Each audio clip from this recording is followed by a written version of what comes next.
Bonjour à tous et bienvenue dans l'Écho de Lyon. Cette semaine, à la une de l'actualité économique lyonnaise, gros changements à venir sur les rails de la région Auvergne-Rhône-Alpes. La collectivité a posé la première brique de l'ouverture à la concurrence pour l'exploitation des TER. 5 lots géographiques ont été réalisés.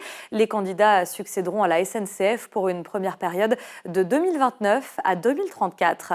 Acquisition et réorganisation de capital pour le groupe Rondeau, basé à Champagne-Mont-d'Or et spécialisé dans le verre creux. Le groupe vient d'acquérir les Américains de Ramsay Product Corp. L'objectif est de doubler le chiffre d'affaires d'ici 2027 pour atteindre les 120 millions d'euros. Une opération accompagnée d'une ouverture du capital aux salariés et qui conduit Raphaël Constantin à prendre la présidence du groupe. Et puis Biomérieux sort aussi son chéquier. 300 millions d'euros vont être injectés lors des 5 prochaines années pour augmenter la capacité de tous les sites français du groupe lyonnais. L'enveloppe servira également à la réduction des émissions carbone et de la consommation d'eau. Les parkings des sites Biomérieux seront ainsi dotés de panneaux photovoltaïques. Place désormais à l'entretien de l'invité de Damien Gouy-Perret. Je vous souhaite une excellente journée et un bel été.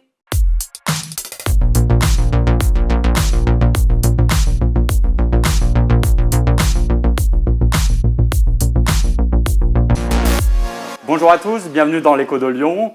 À la veille des vacances scolaires, certains parents ont encore un choix cornélien pour essayer de placer, de trouver où leurs enfants vont faire leurs études. Donc, vous n'êtes pas encore complètement en vacances. Aujourd'hui, je vais recevoir la représentante d'une institution lyonnaise, qui est l'Institut Carrel. Donc, je vais recevoir Madame Guillonnet, qui va nous parler de son établissement, mais également des problématiques que peuvent rencontrer les parents. Michel Guillonnet, bonjour. Bonjour. Donc, votre établissement, l'Institut Carrel, est installé dans le 6e arrondissement. Est-ce que vous pouvez nous rappeler l'histoire de cet institut, qui est une institution à Lyon? C'est une école qui est quand même très ancienne. Alors d'abord, c'est une institution, on dit qu'elle date de 1936. Elle a été créée par des notables lyonnais. C'est vraiment une association laïque qui donc appartient à personne, si ce n'est à sa réputation. À l'origine, c'était un centre d'études pour les jeunes filles de bonne famille, donc un centre d'études ménager. Voilà, c'était ça. Vous dirigez cette école depuis combien d'années? 17 ans. Et auparavant, vous aviez un parcours qui était en lien avec l'éducation?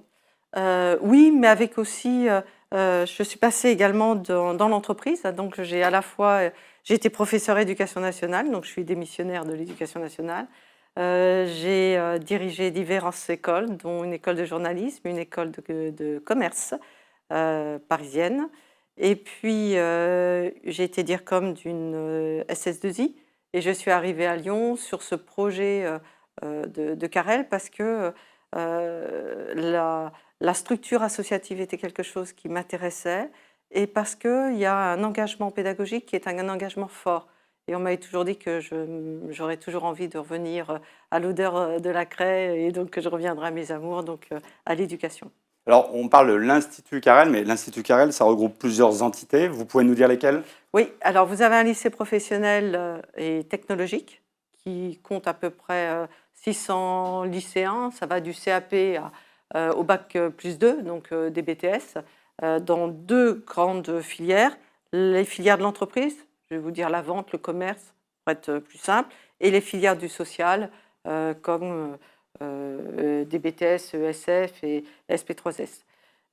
Ça, c'est une partie de l'activité. Une deuxième partie d'activité, c'est un gros centre d'apprentissage, donc un CFA, là aussi sur les 2 mêmes filières historiques de l'Institut Carrel. Et puis, donc, qui fait à peu près, je dirais bien plus de 600 apprentis, une école de travail social avec des financements de la région Auvergne-Rhône-Alpes qui va de l'infra-bac jusqu'à du bac +3, et puis de la formation continue pour adultes dans le secteur du social. Et alors, pour intégrer l'Institut Carrel en post-bac, on passe par Parcoursup, c'est de l'inscription en direct. Quel est le circuit? Alors, Parcoursup, oui, mais pas que. C'est-à-dire que nous recevons les candidats en direct. Nous avons tout un circuit d'accueil du jeune, de tests. Ce qui nous intéresse, c'est de voir si ça correspond à un vrai projet chez lui, s'il en a envie, s'il est fait pour un dispositif apprentissage ou un dispositif de formation initiale. Bref, l'orientation, c'est le premier accueil du jeune. Donc ça veut dire qu'aujourd'hui, là, à l'heure où l'émission va être diffusée, on peut intégrer Carrel sans s'être inscrit sur Parcoursup. Oui, Carrel est ouvert jusqu'à ne prend que 15 jours de vacances et encore au mois d'août et encore on a une hotline, donc on est toujours à l'accueil du jeune. La réponse c'est oui. Et semaine prochaine, nous avons une journée dédiée au recrutement, une soirée plus exactement. Alors, vous êtes installé dans le 6e arrondissement, c'est un arrondissement plutôt cossu, mais je crois que vous pouvez revendiquer une vraie mixité sociale dans votre établissement. Tout à fait. D'abord parce que c'est historique.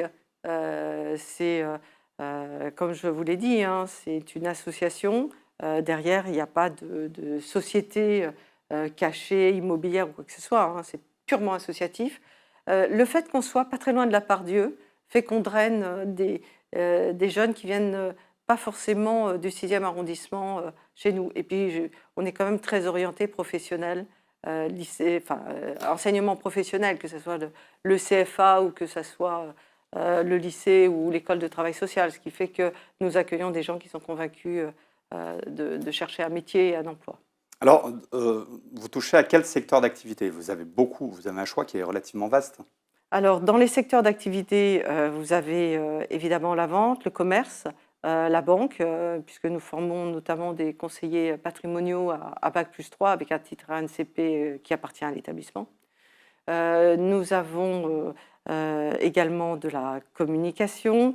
Donc, vous voyez, le spectre de l'entreprise, il est large. Et puis, tout le secteur du social, que ce soit de l'administratif dans le social, donc, ou que ce soit des gens qui sont plus dans le rapport à l'autre et qui accompagnent les familles ou les personnes en difficulté. Alors, vous arrêtez à Bac+3, pourquoi pas de master chez vous? Parce qu'il y a des gens hors de Carrel qui font très bien des masters. Donc, on va dire que faisons bien ce que l'on est capable de faire. Et puis, il y a toujours eu cette volonté de dire qu'un jeune chez nous n'est pas captif. Donc, s'il rentre chez nous, il peut faire 2 ans, il peut faire 1 an, il peut sortir avec un diplôme. S'il veut revenir, il peut revenir. Mais en tous les cas, il n'est pas captif sur des formations où vous n'avez votre diplôme qu'au bout de 5 ans. Ça a toujours été un choix, une stratégie qu'on a eue, et puis ça fait partie de notre ADN, ça. Donc, master, il y en a qui le font mieux que nous. Alors, je crois que vous avez placé 426 élèves en alternance en 2022. Bien renseigné, hein. C'est ça? Oui, c'est ça. C'est une tendance à la hausse, c'est une tendance à la baisse? Il y a plus de demandes? Est-ce que ça vous oblige à vous réadapter? Alors oui et non. J'entends par là, nous ne souhaitons pas augmenter nos effectifs. Ce n'est pas notre stratégie. Notre stratégie, c'est de dire, on a des petits groupes, ce sont des jeunes qui nécessitent de l'accompagnement, qui nécessitent qu'on s'intéresse à eux. Nous n'allons pas remplir des effectifs pour remplir des effectifs au motif que, par exemple, l'apprentissage est accompagné par l'État. Donc, ce n'est pas l'objectif. Alors, il y a une demande quand même qui est forte en alternance, elle est croissante? Elle est croissante sur certains secteurs d'activité, mais je sens, pour ma part, que ça commence à s'essouffler un tout petit peu. Alors, est-ce que ça ne s'essouffle pas, justement, parce que l'État est en train de réduire ses aides? Est-ce que ça ne pose pas un problème à certains élèves, d'ailleurs, qui sont en cours de formation, en cours d'alternance? Pour l'instant, je ne le sens pas comme ça. C'est possible, mais je ne le sens pas comme ça. Je dirais plutôt que les entreprises ont besoin de trouver des compétences et que le marché de l'emploi est un marché difficile aujourd'hui. Donc l'apprentissage reste un moyen de rencontrer et de recruter. Donc ça s'essouffle. Je pense que la démographie est en baisse, mais ce n'est pas pour autant que l'apprentissage s'essouffle au motif d'une baisse des aides. Et de toute façon, les aides, elles vont baisser progressivement, je pense, jusqu'en 2026. Alors, vous avez une actualité quand même, puisque vous proposez des nouvelles formations à la rentrée. Oui. Quelles sont-elles? Alors, 3 nouvelles formations. Un CAP Petite Enfance, qui répond vraiment aux besoins du marché, des compétences, des associations, des crèches. On sent que c'est tendu pour ce secteur d'activité-là. On crée une formation donc, qui est valorisée par un titre RNCP qui est responsable de développement commercial, et enfin, donc un bac+3, et enfin un responsable de l'économie sociale et solidaire qui vient finaliser nos bac+2 dans le social.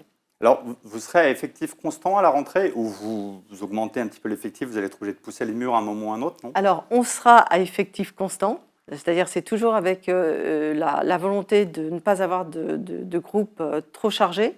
Donc, on élargit l'offre, mais on sera globalement à effectif constant. En revanche, on pousse les murs, vous avez raison. On pousse les murs, nous avons la possibilité de réhabiliter 500 mètres carrés à côté de l'Institut Carrel. Et l'objectif, c'est d'améliorer les conditions de travail à la fois des jeunes et aussi des collaborateurs. C'est-à-dire qu'il y a voilà, on investit, on va dire, dans le bien-être des personnes qui travaillent à Carrel. Quand vous proposez des nouvelles formations comme ça, c'est parce qu'il y a une nouvelle demande. Est-ce que ça veut dire que chaque année, vous vous interrogez, vous dites qu'est-ce qu'on supprime, qu'est-ce qu'on va créer, quelle est la tendance du marché? Ça se passe comment? Ça se passe comme ça. Ça Comme se vous passe l'avez comme ça. dit. Vous vous mettez autour de la table et vous dites, bon, on a des demandes il y a une demande sur le marché pour telle formation, etc. Vous parlez de la petite enfance, la formation en petite enfance. Oui. Vous sentez qu'il y a un besoin de formation et vous dites, allez, OK, on ouvre les vannes. Oui, c'est ça. Et parfois, on les ouvre en sollicitant également l'éducation nationale, hein, puisque on peut également être amené, et dans le cadre de la réforme du lycée professionnel en particulier, à supprimer des formations pour ouvrir d'autres formations. Et là, l'éducation nationale nous impose d'être à flux constant aussi. Donc c'est vraiment une démarche de dire le marché de l'emploi bouge vite, il faut qu'on s'adapte, il faut qu'on soit réactif. C'est dans ce sens-là qu'on fonctionne, oui. Alors, les projets de Carrel en dehors de cet agrandissement pour les années à venir? Ce sont les projets des jeunes. Donc, je ne sais pas, qu'est-ce que les jeunes vont nous proposer l'année prochaine? Qu'est-ce qu'ils vont avoir envie de créer? Qu'est-ce qu'ils vont avoir envie de faire? C'est eux qui vont porter les projets, hein. Nous, on est là pour les accompagner. Donc, les projets de Carrel, ça sera ceux des jeunes. Eh bien, Michèle Guionnet, merci beaucoup pour cet éclairage.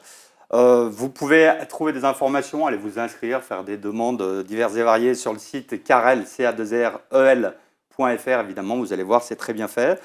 Pour ma part, je vous souhaite de passer de bonnes vacances. J'espère vous retrouver à la rentrée. Vous pouvez toujours m'adresser des mails à dgp@lyonmag pour le print de septembre et pour qu'on s'organise et organiser des émissions à la rentrée. Merci beaucoup.